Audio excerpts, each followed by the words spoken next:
quiz, and I realize for those in the back, this might not be super duper clear as well for our friends over here on my right. Does anyone recognize where this is? Would it help if I threw this statue up? And no, that's not the Rhinebeck Village Municipal Parking Lot. That statue is a doughboy.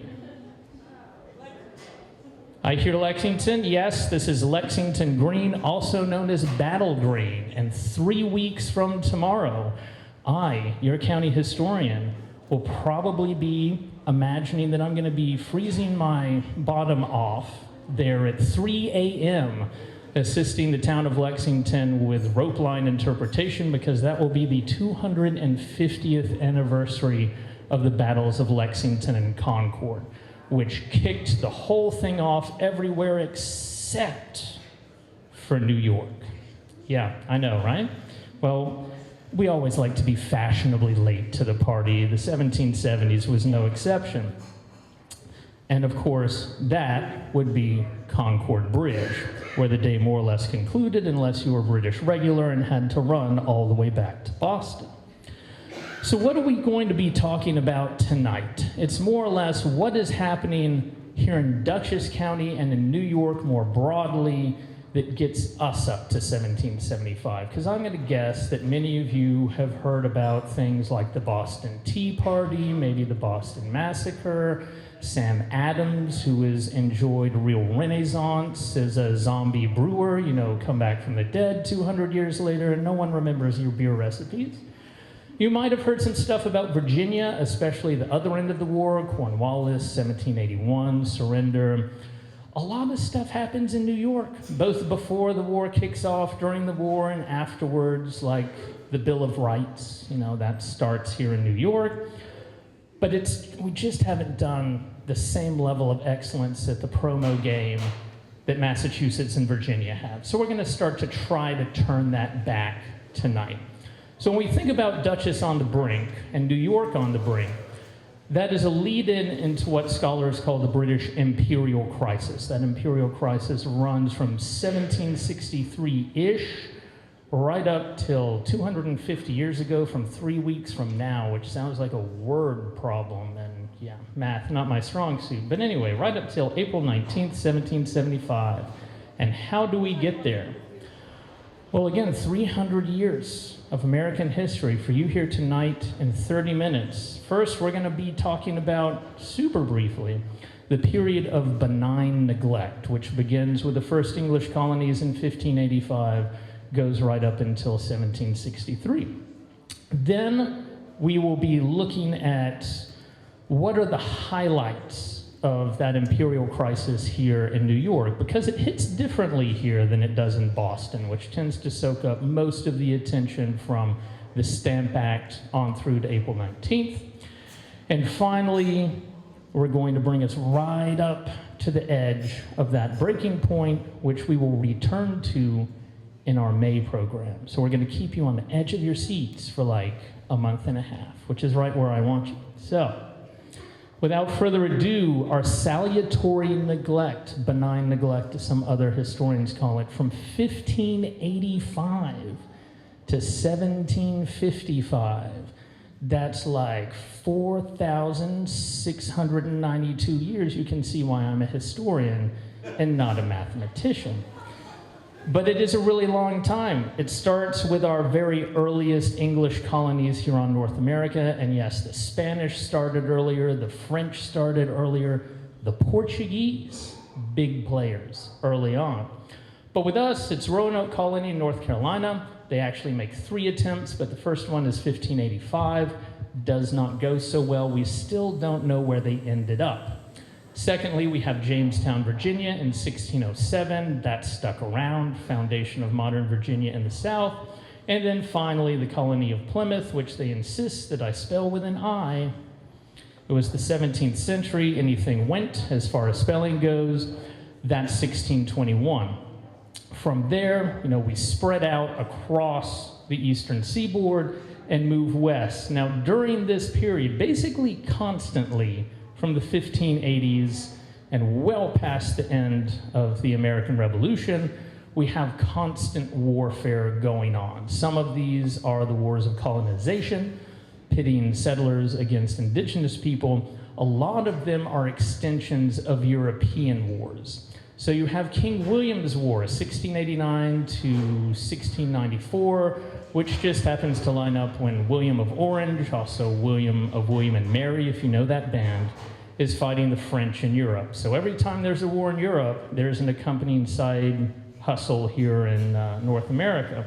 You have Queen Anne, also known as the War of the Spanish Succession. That happens here. Dutchess people are actually involved in that. Most famously, locally of all, is King George's War. All sorts of Dutchess County guys go off to fight in that. It's generally the French versus the British, or the English, depending on whether you're before or after the unification. But that brings us, so that entire period, 1585 right up to 1755, the English are kind of like, all right, at least the English government. We've got people, it's basically like us having colonies on Mars. You know, we've got people way, way far away, can't really talk to them effectively, never see them, but the stream of raw materials keeps coming to us. We get our iron, we get our tobacco, we get our rice, huge thing, even in the 17th and 18th centuries, we get our indigo. The supplies are flowing well. We don't really need to worry about it. We send a royal governor over every now and again to remind them that there is a king 3,000 miles away or a queen that they need to pay attention to. Everything changes in 1755 due to this gentleman here. Can anyone make an ID on that guy? Yes, Skip. I feel like that was cheating to let you answer. Yes. That is young George Washington, the first of two Georges that we'll be meeting tonight. So, the French and Indian War is pretty much the first colonial war to actually spark an accompanying conflict in Europe.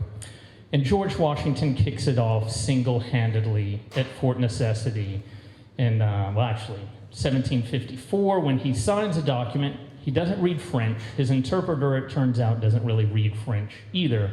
He signs a surrender capitulation after going too far into French territory and being surrounded. They're like, all right, you sign this piece of paper, go back to Virginia, everything's over.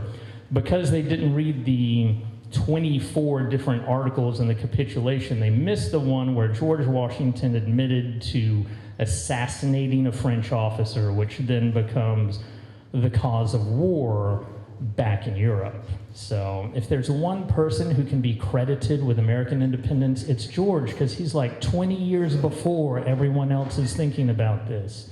He's on the game. So he kicks this off.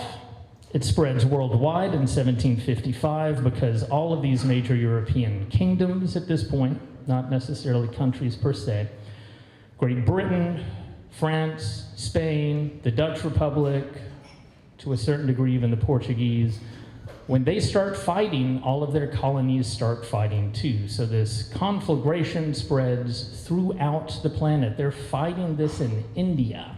They're fighting this in the Pacific Ocean. You know, they can't talk to each other. It takes like 3 months for a letter to go from London to India. They're gonna fight all the same.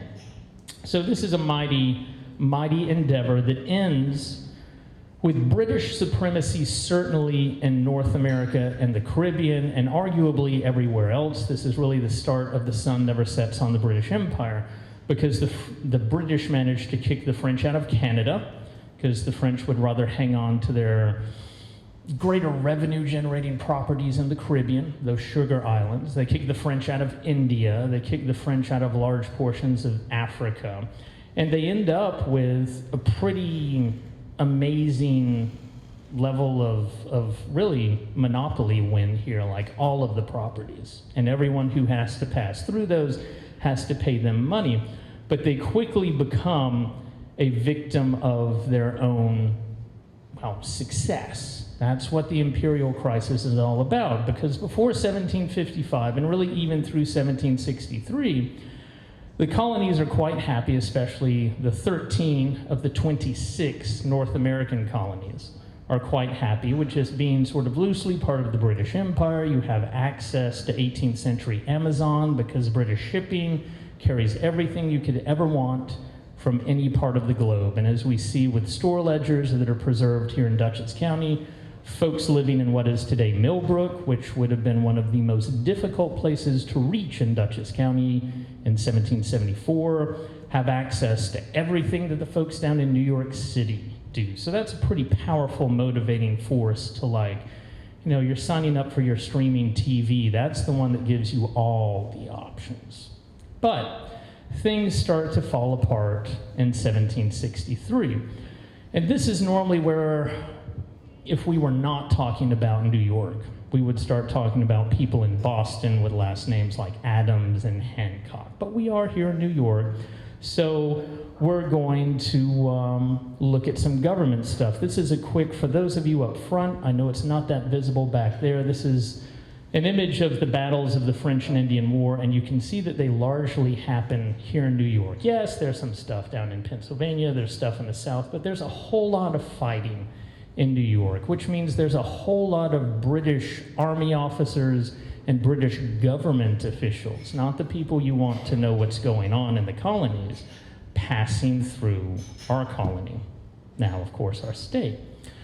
So what happens? 1760, but really it hits in 1763, we have a change in management in the British Empire. This is not good for the British Empire. Just want to point this out, especially not for retaining provinces that have more or less been accustomed to ruling themselves, like New York. New York's basically had royal governors show up every 10 or 20 years, hanging out down in New York City, and the homegrown elites, like our friends the Livingstons, because we are kind of technically on Livingston Manor here, they run the show, so everyone's happy. That's about to change because of this guy. So this is not George II, but George II, this guy's grandfather, dies in 1760, as a result of which his grandson, George III, who had both daddy and granddaddy issues with authority, comes to the throne. And this is our second George. So he automatically becomes king in the fall of 1760. They take a year to organize the party. He's coronated in 1761. Most eligible bachelor in the British Empire at this point in time, and then marries Charlotte. So, what is the problem with George III? He is a young king. He has not left Great Britain. He has what some would describe in the period as an unhealthy interest in farming. This is not a guy whose punch list includes conquer the globe, make the French people cry, steal all the Spanish wine. That's his grandfather, George II, at the time of George II's death. And if you're wondering about that death, it's very similar to Elvis's death. Just going to leave that there for you to think about.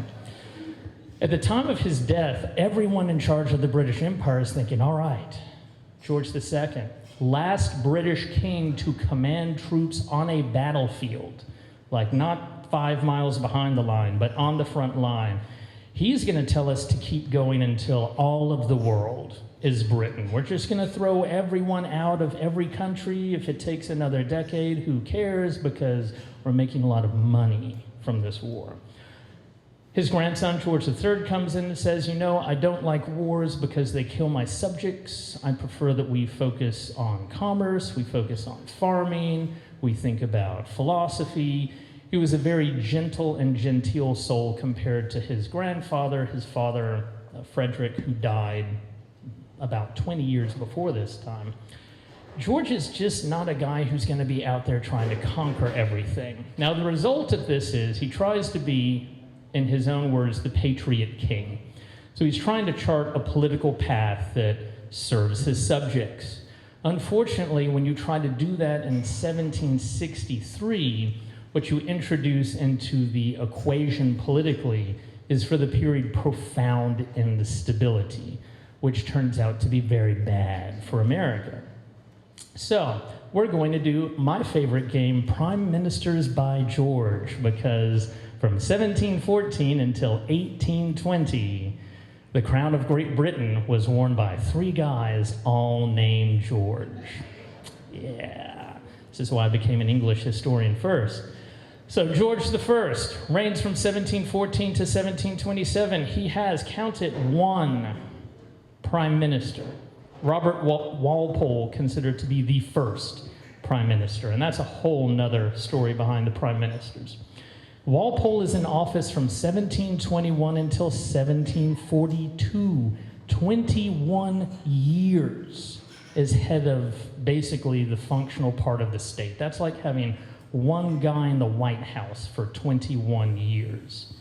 Except Walpole is a professional bureaucrat as well as politician, so he's mostly interested in keeping the wheels moving forward. He's there so long that he overlaps with the reign of George II, who is helpfully George I's son. And if you're confused, don't worry, we can talk about it afterwards. George II, he's on the throne from 1727 until 1760. He has 6 prime ministers. So one prime minister for 21 years, maybe that's a little bit of a symptom of stagnation. Maybe we want a little bit more variety. 6 seems like more of a rounder number for, almost 40 years worth of reign. That's great. So what's George III going to do? Hold your breath. He has 11 different prime ministers just through the end of 1783. That's 23 years, 11 prime ministers. He doesn't quite replace them every 2 years. Some of them, like Lord North, serve more than 2 years. Some of them serve a matter of months. But that means you have a tremendous amount of turnover at the top. And if you want a visual representation of it, those are all of the prime ministers of George III. He has more than 11. He's got like 20. Now, of course, we don't need to worry about that because we're pre-1783, so I helpfully crossed out all of the ones that are post-1783. But the issue is, when you don't have some form of stability, it's like there's a reason why terms of elected office in America are either 2 to 4 years, because you can kind of count on having the same person around. When you don't have that kind of timing, it means that things are up one day, they're down the other, they're twirling the other, memos going all over the place, everyone's confused, no one knows what's happening, and this creates a very dangerous opportunity for imperial bureaucrats who are not elected, and this is, perhaps some people are now thinking, this sounds familiar. Imperial bureaucrats to say, well, the boss is not paying attention. And I like things in nice, orderly rows. I like government efficiency. And we've just discovered that we have possessions across most of North America. In fact, we've got an image of it there. So basically, every place you see that's a dark color on this, and my apologies again to my friends over here, that belongs to the British Empire. After 1763. That's 26 colonies. We tend to forget about the other 13. So the normal discussion in this is that, Britain's massively in debt and they have to tax the colonies to pay for the war. It's like, guess what? Empires live in debt.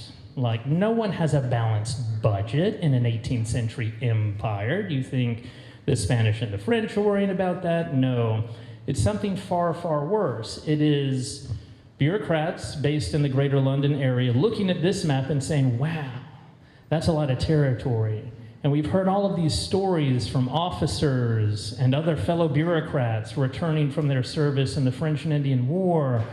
And we just have this feeling, we know it's not actually going to be written down until the 19th century, but we have this feeling that we need to make the world of England. This seems like a pretty good place to start. So yes, the tagline is taxation, but the reality of the situation from 1763 right up to April 19th, 1775 is assimilation.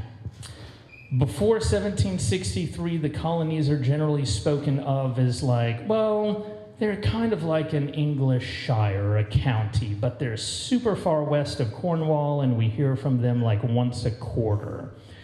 To now, it's 1763, all the bosses are busy trying to figure out who's going to be fired tomorrow, who's not going to be fired tomorrow, where are we going to go for drinks if they're not fired, where are we going to go if they are fired.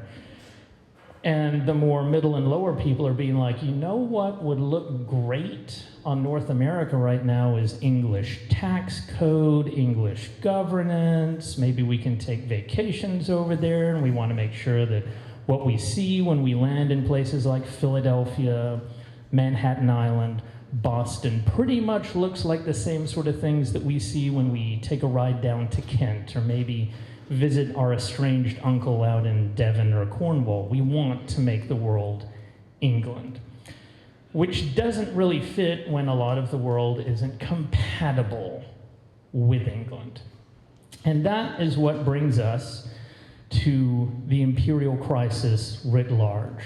This is going to be governmental stuff. You're going to see some things in here that sound familiar, I hope. Some of the names of these acts. Begins in 1763. They're delayed slightly because there is a major indigenous war called Pontiac's Rebellion. You know, clearly that naming implies a certain perspective on the issue that might not represent everyone involved. But Parliament, because they have staffs who inform them about these things, are like, yes, we like the idea of making the world England. Let's legislate, because they could. You have a one-party dominance in Parliament at this time, the Whigs. And if the Whigs want to pass something, it gets passed. So they're not going to hold back. First, we have the Sugar Act of 1764. What's that all about? Well, one of the big wins in the 7 Years' War, the French and Indian War to us, it lasted 9 years here, it lasted 7 everywhere else. You have all of these sugar islands because, you know, sugar is processed mostly in one place in the 1760s and 70s. All of that trade is going up to the American colonies, so why don't we just put a tax on sugar? Because we know everyone's going to buy it, because who wants to have their tea without sugar? Or better yet, who wants to live a sugar-free life? I'm sure at least some people in this room have endured that horror. I'm not there yet. I'm on the way. So 1764, they passed the Sugar Act. It is not met with a whole lot of enthusiasm because people in North America aren't accustomed to paying tax on anything, and it's not exactly a lucrative life for them. They're the ones growing and harvesting the tobacco. They're the ones who are out in eastern Dutchess chopping iron out of the ground. This is not easy living. It's not profitable living. That's the whole point of a colony. It's not profitable for the people who live in the colony, unless your name is Livingston, of course, or Van Ness if you go slightly south of here. But everyone else, it's pretty, to use a Red Hook term, hard scrabble life. So when prices go up just a little bit, I'm feeling a parallel coming out here. Everyone feels the pinch. So there are protests against the Sugar Act. It is repealed. However, no one in Parliament has learned their lesson. 1765, they're like, all right, we can't tax sugar. That upsets everyone. All right. What's something that we can tax that's super sneaky that only a handful of people will notice? We're going to tax stamps? No. We are going to require that tax stamps, as in, you know, not to mail a letter, but proof of tax being paid, are basically put on all paper goods. Everything from just plain pieces of paper to plain cards. And, you know, the iron miners might not be upset by this, but no one else will notice. Those people in Boston have plenty of money. They can give us a little bit of it. And by the way, everyone in England has been paying Stamp Act duties for decades at this point. None of this is new over in England. Their sugar's taxed too. Stamp Act crisis is when you first hear about Boston. It's when you hear about people being tarred and feathered. We don't quite go that far here in New York because, you know, we're classy people. Tarring and feathering folks, that doesn't seem very friendly, but still large protests and boycotts of goods. So Parliament takes that back, fine. But in 1765, they also passed something that is huge in New York, which is why it's not really talked about anywhere else. It's the Quartering Act. We will get to that in a moment, but just keep that behind your ear. So 1765, they've taken the Stamp Act away. No one really noticed the Quartering Act, and that's going to have unfortunate consequences. But as they take the Stamp Act back, they pass the Declaratory Act the next year, which says, well, you know, we took our Stamp Act back. We passed another law to repeal it, but we still can pass laws for America. Don't be thinking that this is some kind of admission that you guys are special and might deserve your own seats in Parliament. That's not what we're doing. 1767, so they tried sugar. That didn't really work out for them. They tried stamping goods, paper goods. Didn't work out for them. Quartering Act actually worked out magnificently for them. So we're going to package a bunch of bills together named after the prime minister at the moment, and we're going to pass that and hope no one notices. And unlike, say, the Sugar Act, which is on one specific commodity, the Townsend duties are on a broad variety of commodities. And they're thinking, oh, you know, it's just code, tax code, super detailed, fine print, no one's going to notice. Wrong people noticed. And shortly after the Townsend Acts are passed, things get so bad in Boston that British regiments are actually sent to garrison the town, because there is technically no police force in the 18th century British Empire. If you need police, you call the army. Not really the best way to do things. But, you know, they don't find that out until a couple of years later.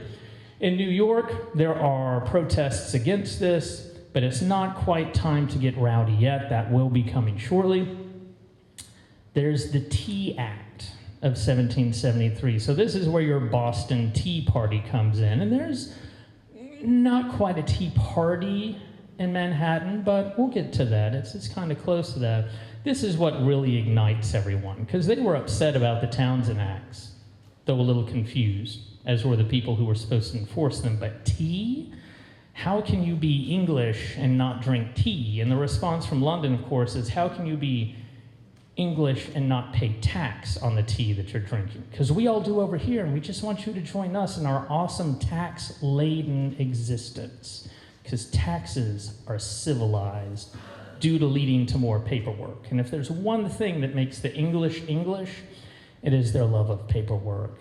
And friends, I feel that deeply. I too love paperwork.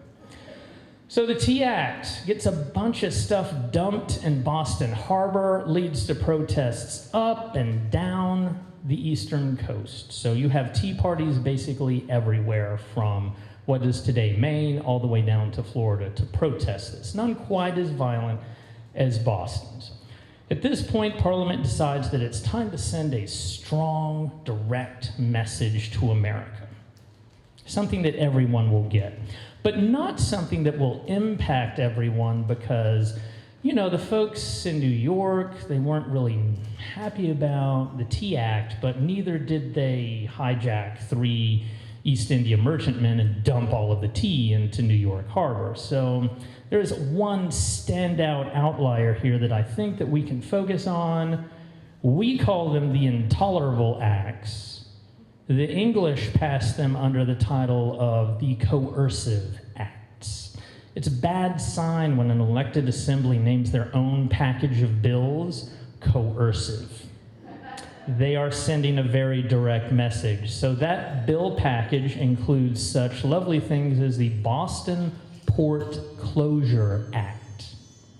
That means that nothing's coming into Boston Harbor and nothing's going out until it has been inspected by the British Navy to ensure that all duties have been properly paid.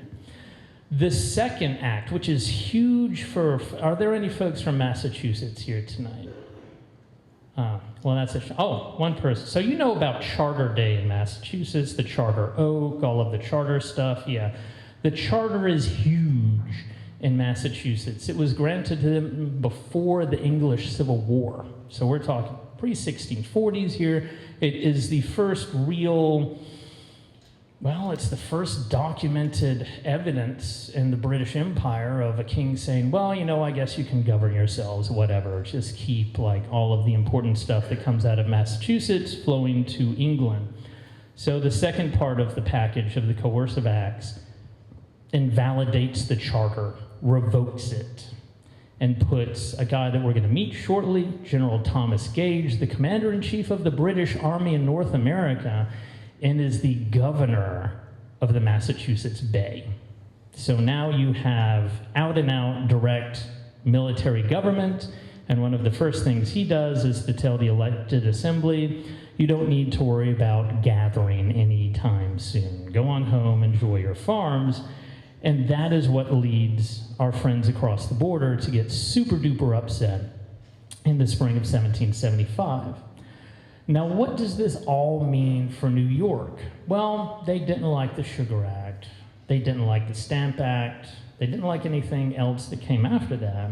They weren't impressed by the Coercive Act. 0 out of 5 stars, do not recommend. But the Quartering Act hit here hard.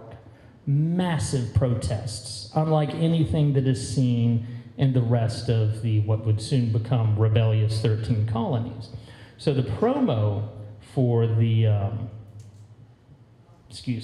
Quartering Act is, oh, well, you know, we're just kind of extending some policies and procedures manuals from England to North America that say how you're supposed to quarter troops if you don't have a barracks nearby, because English law since the early 18th century has said, well, we have a standing army, it is there for your own protection. If you don't build barracks to house our troops, we're going to need to house them, but because we're English people, we like to have paperwork. Pardon me for just a moment. I'm hearing the slightest amount of feedback, and that, like, one of the few things I can hear anymore. So anyway, if you don't build barracks, we're going to have to house our troops with you. You're going to get some roommates, but because we're English, we need to have regulations, we need to have paperwork, we need to have policies and procedures. So on the surface, what that Quartering Act says is, these are the sorts of homes where you can quarter troops. You know, preferentially, you're going to put them in barns and stables and public houses. If you can't do that, then, you know, basically not quite by square footage, but close enough. This is how many soldiers can go in this size home. This is what the family has to provide, where they have to live, and lots of minutia. However, the sort of fine print that the New Yorkers figure out that no one else does, because we do, as a people, read our fine print, we're very contractual like that, is that the Quartering Act actually extends the entire British military system across North America. So beforehand, there'd kind of been a code for how the British Army operated at home, in the British Isles, in Ireland, and anything that happened out in the Empire and the boonies, you know, whatever, do what you need to do, we don't really care that much. With the Quartering Act, all of those laws that govern how the British Army functions as a vital part of British civil society, because remember, no police.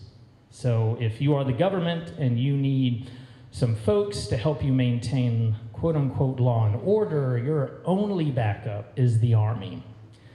So Gage, who writes this, don't worry, we'll see him in just a moment, he's extending that entire system of how the British Army works in England onto America, which not only means, first of all, the British Army is going to be a permanent part of the new landscape here in America as the English make the world England. It also means that, in contrast to previous decades, where the military presence was going to be stationed out on the frontier, mostly to deter the French from attacking, now, from 1765 onwards, every major city is going to have troops, so that if the royal governor feels threatened or dyspeptic or is having a bad day, he can call in fully armed redcoats to back him up. So this is considered to be a measure to remind the elected assemblies that, well, you know, it's great that the people living in New York have elected you to represent them, like all 4 people in Dutchess County who can vote in 1774, but when push comes to shove, you're part of the British Empire. And the directives that come out of London, out of Westminster, you have to follow those. And we have redcoats to remind you of our love if you don't want to.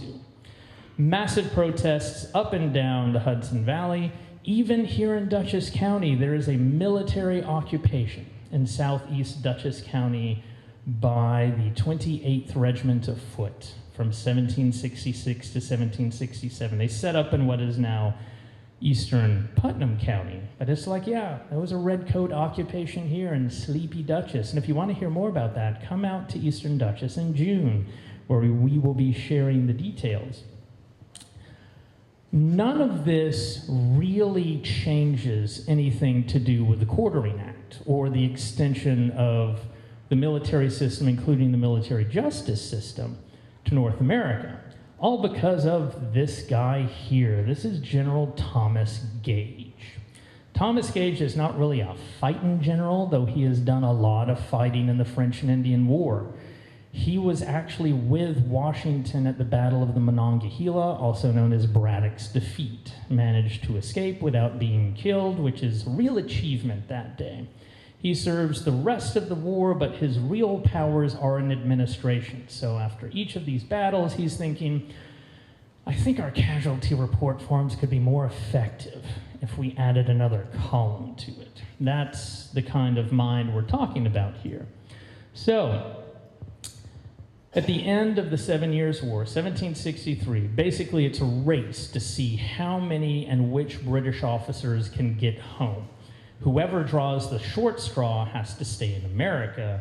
Everyone else gets to go live the Bridgerton lifestyle in London. Guess which is more appealing? So Thomas is a little late to the game. He's stuck in his books. He's thinking about forms. And lo and behold, in 1764, when all of the faster, one could potentially argue smarter officers had left, he finds himself as commander-in-chief in North America, a post that he occupies right up through the fall of 1775. So once everything falls apart, a guy named William Howe turns up and relieves him. So Thomas Gage gets to sit out the entire war in the comfort of his London home. But meanwhile, while he's here from 1764 to 1775, he is the one who is charged with implementing a lot of these measures that come through. He is the one who ends up being the governor of Massachusetts when Parliament finally loses all of its patience with the Bay Colony. His papers survive. They are at the William Clements Library over at the University of Michigan. I've seen them as part of my own doctoral work. And starting in about 1770, we'll see why in just a moment, you see all of these letters coming into Gage, and he's based out of New York City. He does not leave New York, where he has between 1 and 3 regiments of troops at hand at all times. He doesn't leave New York until 1774, when the message arrives from London saying, hey, guess what? You've been promoted. Here's a new hat, governor of Massachusetts. You need to go to Boston. Is he going to go to Boston alone? No, he's going to bring those regiments with him. But at the same time, he is receiving an increasing number of requests from royal governors. Please send me a company of soldiers. Please send me 3 company of soldiers. Please send me a full regiment. Please send me every single soldier that is available over and over again, because these governors and the rest of the royal bureaucracy are feeling this pinch that is coming down on them. He, of course, it's just paperwork, not that big a deal, but things are starting to unravel even right in front of his face. So who here has heard of the Boston Massacre? Just show of hands. All right, that's pretty good. So the Boston Massacre happens in March of 1770, because this is like the one time where the Massachusetts guys are slow. We kick this stuff off in January of 1770 with the most remarkable battle that you've probably never heard of, which is the Battle of Golden Hill, down in New York City. So what happens? The Sons of Liberty are active down there, just like they are up in Boston. They've been raising liberty poles. They've been having a great old time since the Stamp Act. But it turns out that the British Army, the common soldiers, are actually more literate than anyone thinks they are. So soldiers and Sons of Liberty get into a pamphlet war. They're actually writing their, and this is a big thing in English culture throughout the 18th century. If you really don't like someone, You write pamphlets about how stupid and mean they are, and then they write pamphlets back, and this is how we solve our things before social media, but sounds a lot like it, right? So the Sons of Liberty are like, oh, Liberty Poles are the best, and the soldiers of the 16th Regiment of Foot are like, they are the worst, let's chop them down, it's super cold, we need stuff to burn to keep us warm. This all comes to a head in January of 1770, when the British soldiers are like, this could only happen in the British Empire, trying to nail up their latest broadside for the rest of the people of Manhattan to read, and some Sons of Liberty roll up and say, no, you can't do that. And this leads to a riot where there are no fatalities, there are some injuries. But the British troops actually win this one because their friends show up faster than the other Sons of Liberty do. But this is, we're reaching a boiling point here. It's not 1775 yet, but the violence is in New York City before it's in Boston. It's a super bad sign. So this is January of 1770. In the summer of 1771, someone new arrives on the scene. This guy here is William Tryon. And basically everything you might have heard about in New York that is named Tryon, including Tryon County, which no longer exists, is named after this guy. He starts off his career as the Royal Governor of New York, where he makes a big name for himself in 1770 by crushing an uprising making a name for himself in North Carolina by crushing an uprising called the Regulator Rebellion. If you've ever been to the coast of North Carolina, you might have heard about a historic site called Tryon's Palace, because when Tryon arrived, they're like, here are 3 different, not super comfortable wood frame buildings that you can live in as the royal governor. Which one would you like? He said, I really prefer brick. So the people of North Carolina are taxed relentlessly to build Tryon a brick palace, which still exists today. You can go see it down in New Bern. So out in the boonies of western North Carolina, all of these people rise up and say, we're not going to pay taxes so that the royal governor has brick instead of wood. Wood's fine for everyone else. Tryon pulls the eastern county militias together, goes out, crushes the western regulators at the Battle of Alamance in the spring of 1771. If there are any Outlander fans out there, this is covered in there, though not accurately. So the British Empire's like, oh, we've got trouble in New York, we've got trouble in Boston. We can only have trouble in really one place, and we like New York. It has the finest natural harbor north of the Caribbean. We need to hold on to that. I think it's time to replace the governor. Do we have anyone on our rolls who's recently distinguished themselves by crushing rebellions? William Tryon, would you like to relocate from North Carolina, even though your palace has just been completed? You moved in a couple of months ago, but wouldn't you prefer Manhattan? And Tryon's like, you know what? I think I would. So in July of 1771, he comes up. And his whole thing is, your orders are to restore order to New York's governing political elite, because they're beginning to fracture between the folks who earn a lot of money through imperial customs, through being part of the British Empire, and basically everyone else, an issue which touches here in Dutchess because it splits a lot of families. The De Peysters, the Van Nesses, the Livingstons, they will end up with having members of their family on both sides during the American Revolution, because when you're a super elite family and there's a civil war, you hedge your bets. One side of the family is going to win, they'll be able to preserve everything, it'll be great. So Tryon gets up here in 1771, and he immediately begins trying to do what he did in North Carolina. So he's like, all right, Manhattan's looking pretty shabby. Fort George especially, what is now Wall Street. That was one of the walls of Fort George, the British fortification guarding lower Manhattan. We're going to need to pass some taxes to rebuild that.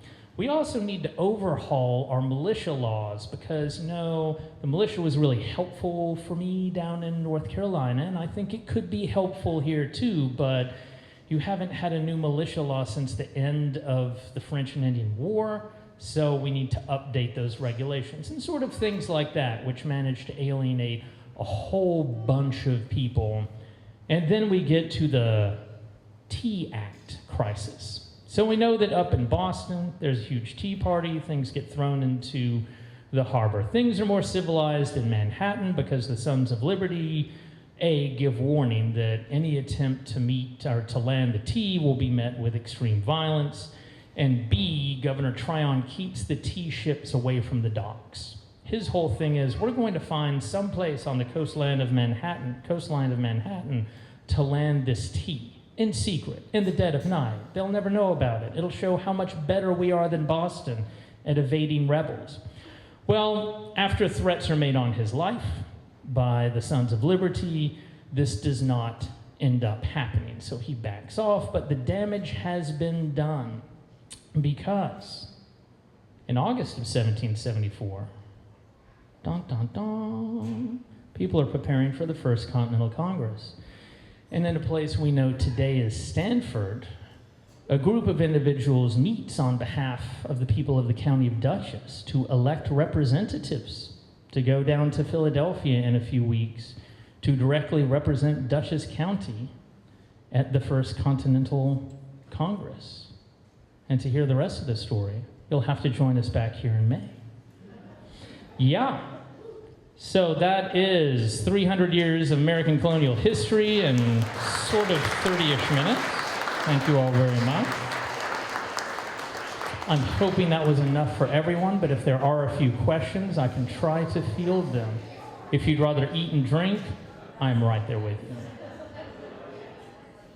All right. Well, thank you all very much. Enjoy your evening. And remember, April 9th, down at Foster's.